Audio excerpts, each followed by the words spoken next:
Superstar Jeet is back. মারাত্মকভাবে comeback করলো জিৎ। তার অনুগামীদের জন্য এর চেয়ে ভালো উপহার আর কিছু হতে পারে না।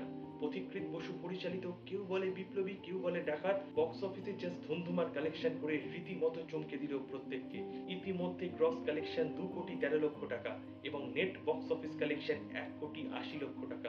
Can you imagine the number? যেভাবে একের পর এক শোজ হাউসফুল হচ্ছে, অ্যাডভান্স বুকিং এর নিরিখে কেউ এক্সপেক্টই করেনি এই রকম কামব্যাক হতে পারে। নজরুল তীর্থ, রাধা স্টুডিও, নন্দন, বিনোদিনী থিয়েটার ইত্যাদি সিঙ্গেল স্ক্রিন জাস্ট ফাটিয়ে পারফর্ম করছে।